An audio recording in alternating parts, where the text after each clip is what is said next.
The most terrifying type isn't the one called mad. It's the one who decides who is. Michel Foucault. You wake up and feel like you've already lost, not because something bad happened, but because nothing truly happens anymore.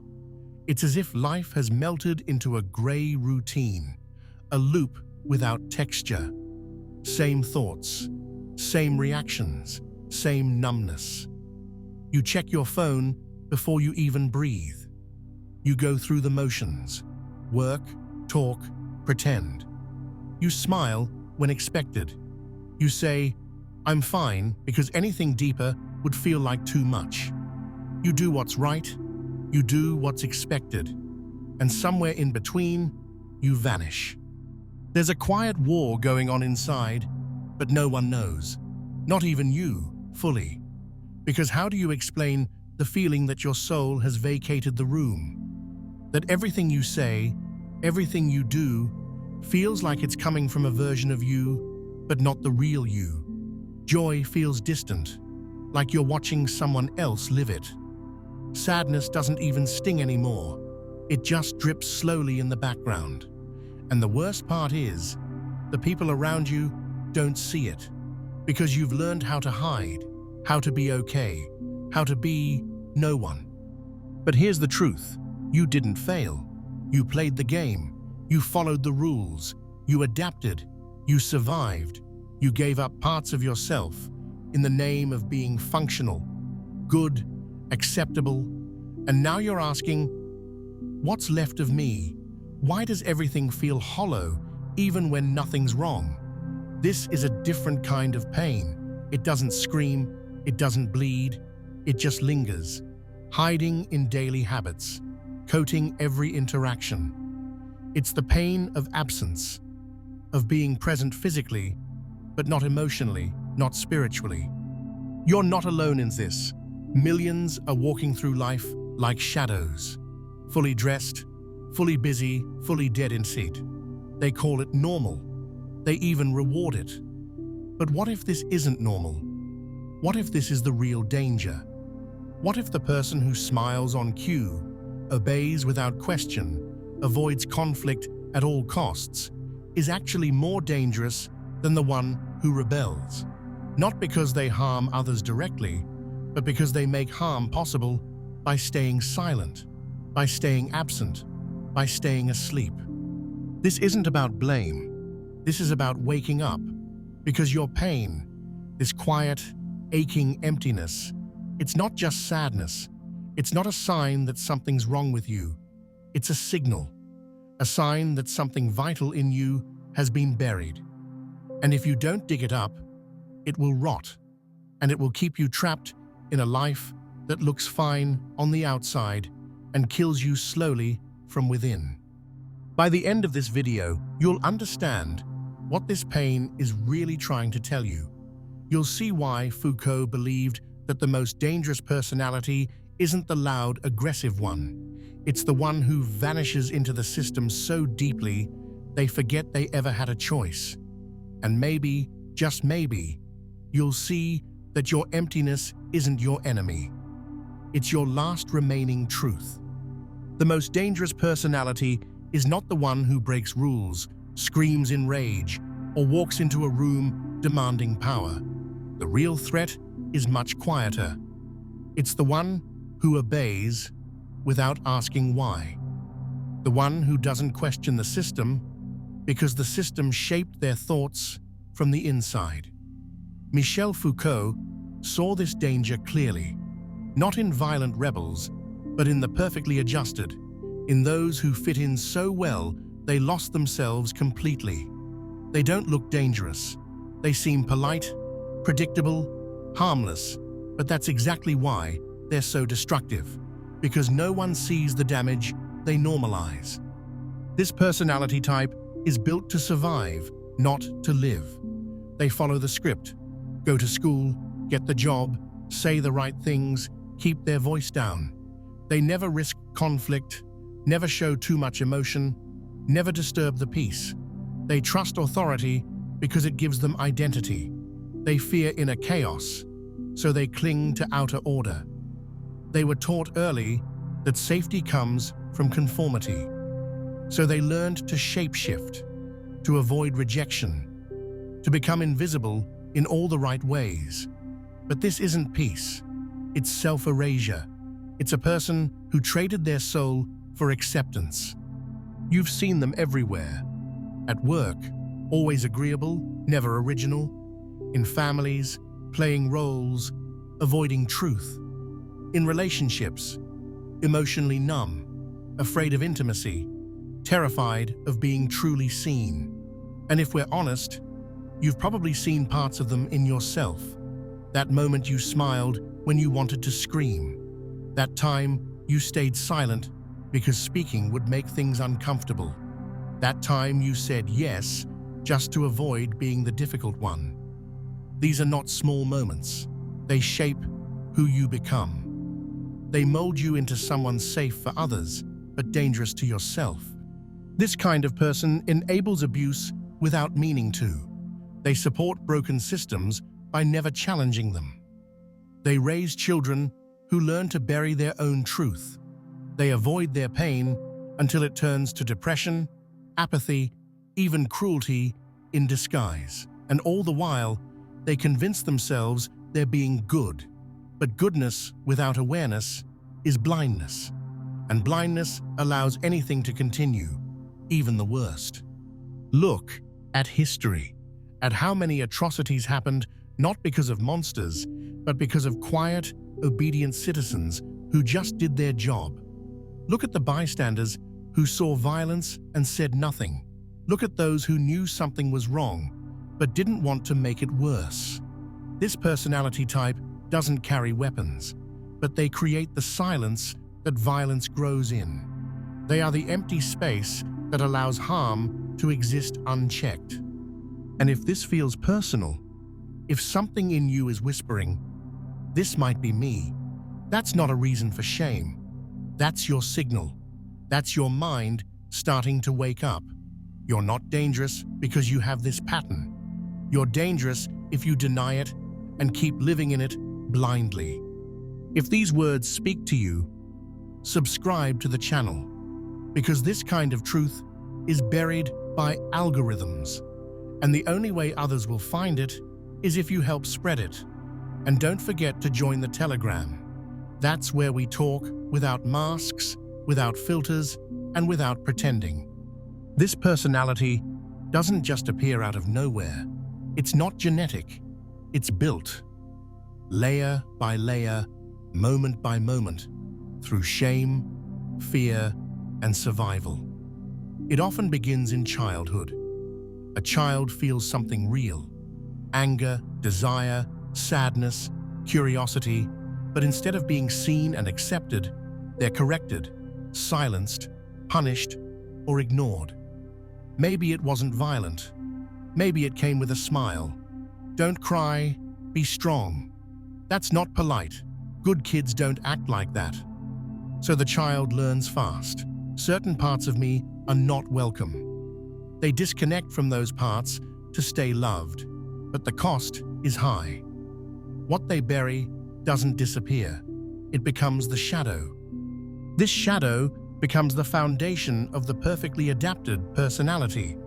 A person who doesn't trust their own feelings, who filters every word through fear of rejection, who seeks approval before truth.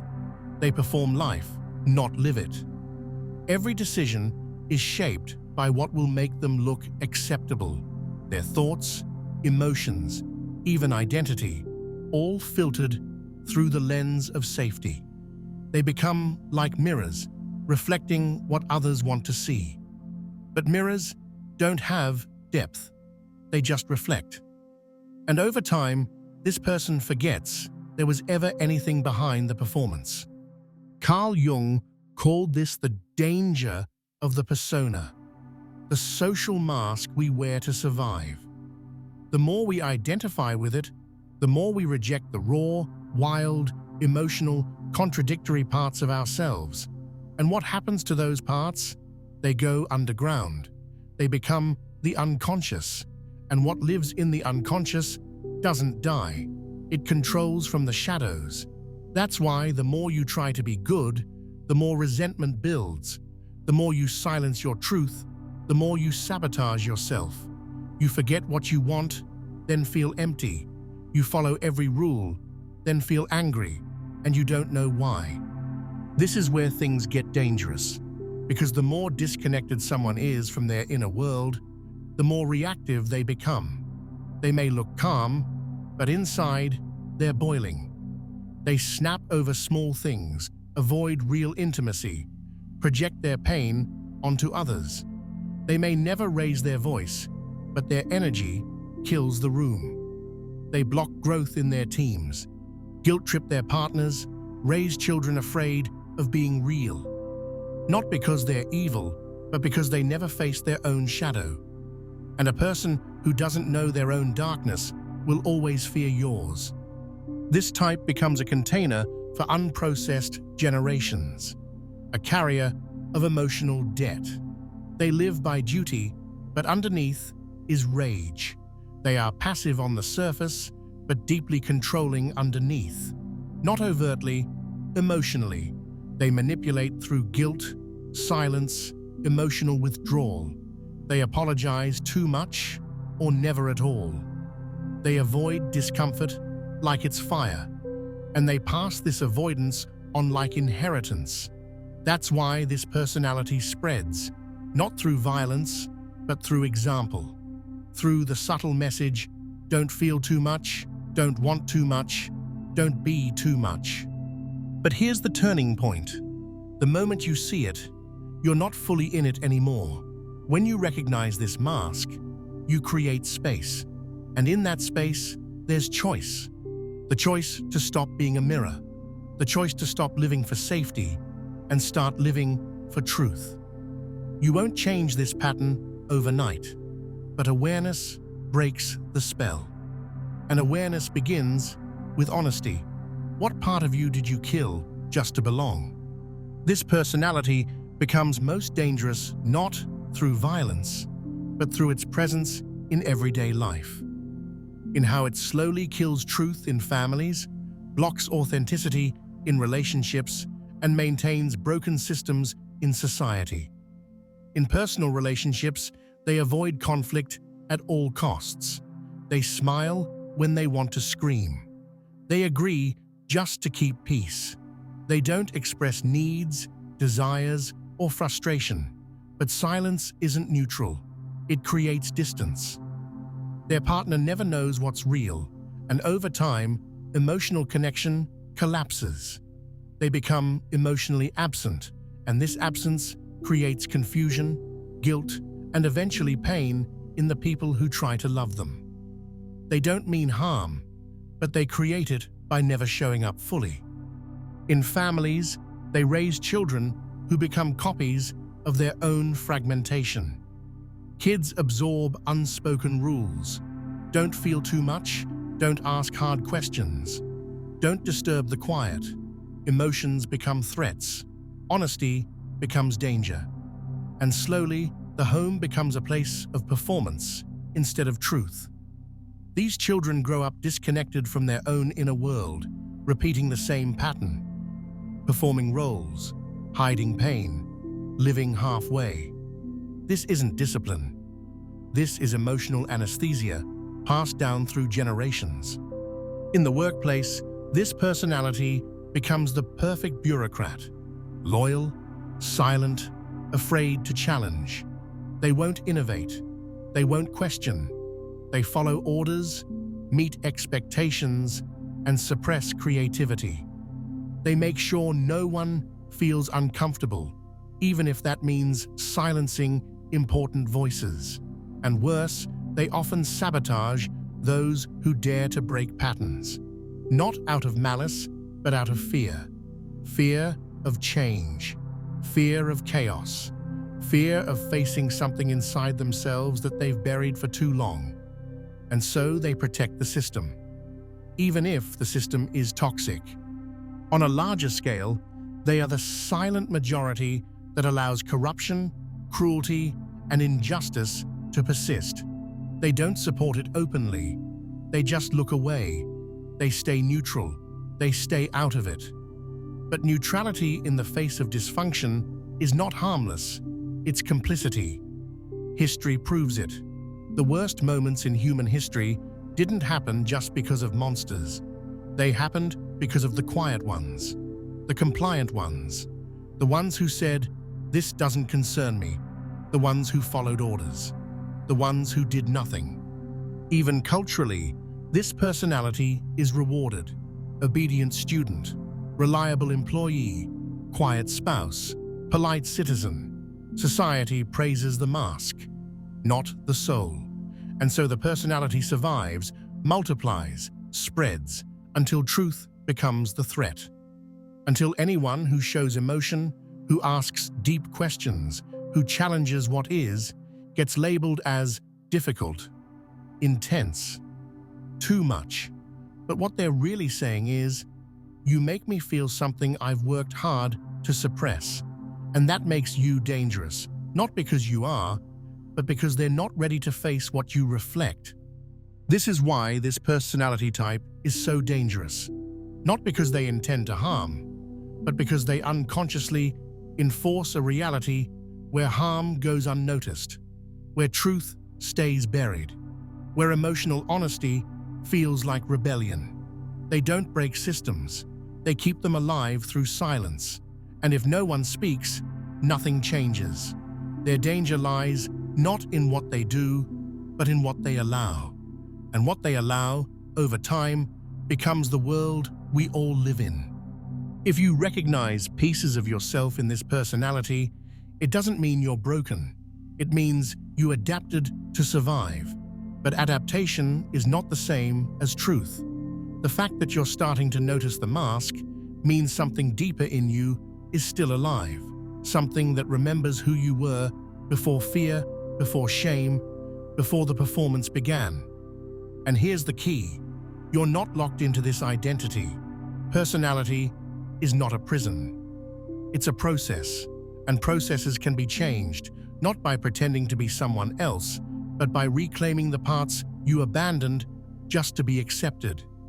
The first step is radical honesty, not with others, with yourself. Ask what you truly feel, not what you should feel. When someone asks how you are, pause. Notice the impulse to say, "Fine." Then go deeper. What's really happening in your body, in your mind? This isn't about drama, it's about depth. You've spent years editing your truth down to what's socially acceptable. Start undoing that. Write it out. Say it out loud, even if just to yourself. Feel the discomfort of being real. That discomfort is a sign you're waking up. Second, track your silence. Notice the moments when you bite your tongue, when you say yes, but mean no, when you smile, but want to leave. Every time you abandon yourself to avoid conflict, something dies. Reverse that.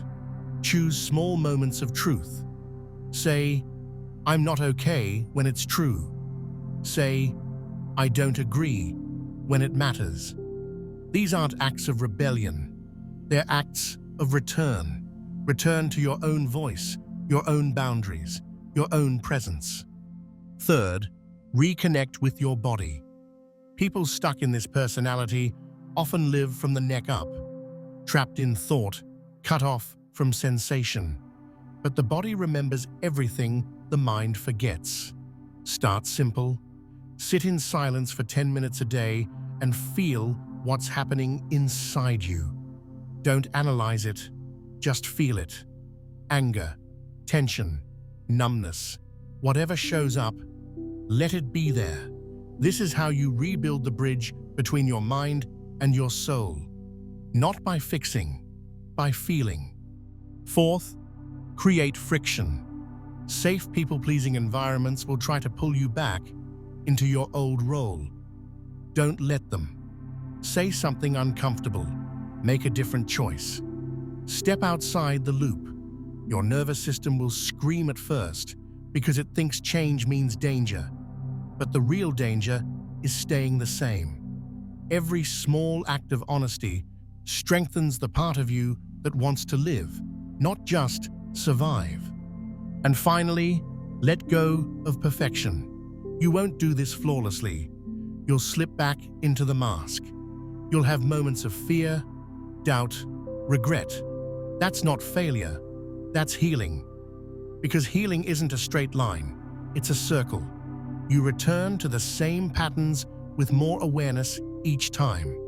And one day, you realize the mask no longer fits. The silence no longer protects. The lie no longer comforts. And you're ready, not to become someone new, but to become someone real.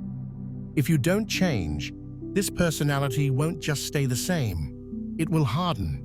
It will deepen. What starts as adaptation slowly turns into numbness, then bitterness, then silent resentment. You'll keep performing, but it will take more energy. You'll keep smiling, but it will feel emptier. Eventually, the gap between who you are and who you pretend to be will grow too wide. You'll feel it in your relationships, that sense of distance, of not being truly seen. You'll feel it in your body, tension, exhaustion, disconnection. You'll feel it in your mind, a quiet hopelessness that you can't explain. This is the cost of staying asleep. The personality that obeys without thinking, avoids discomfort, and sacrifices truth for peace doesn't just disappear into the background. It creates damage. Slow, quiet, invisible damage. You won't be the villain in anyone's story, but you won't be the hero in your own. You'll wake up one day and realize you've spent your whole life making sure others were comfortable while you were dying inside. And no one will know, because you made it your job to make sure no one ever saw the truth. The longer you stay in this state, the more it becomes your identity, not a mask you wear, but a skin you live in. You forget what joy felt like. You lose the hunger for life. You start believing that numbness is normal, that emptiness is adulthood, that compromise is maturity. You shrink without noticing. You start thinking that your dreams were unrealistic, that your desires were selfish, that your emotions were just weaknesses to be managed. And you slowly become the kind of person who teaches others to do the same, not because you want to, but because you don't know another way. This is how entire families, communities, even cultures end up stuck in emotional paralysis. It's not the result of one abusive figure. It's the result of millions of people choosing silence over truth, image over reality, comfort over freedom. This personality doesn't just survive in isolation. It multiplies. It normalizes itself. And over time, it creates a world where passion feels like a threat, where honesty feels rude, where being real feels dangerous. That's the world this personality protects. That's the world it sustains. But there's something even more dangerous. Over time, this suppression becomes rage, not the kind that explodes outward, the kind that rots inward. You start resenting the people around you for being free. You start criticizing those who speak up, who feel deeply, who live loudly. Because somewhere inside, you wish you could do the same. And instead of facing that pain, you project it. You shut others down. You shame them for being what you no longer allow yourself to be. And now you're not just silent, you've become the enforcer of silence. This is the final stage of this personality's danger, when it turns from passive to passive-aggressive, when it goes from self-suppression to suppression of others. It still looks polite, still smiles, still follows rules, but underneath is hostility, cynicism, quiet sabotage. You stop believing in growth. You stop believing in depth. And worse, you try to convince others to do the same.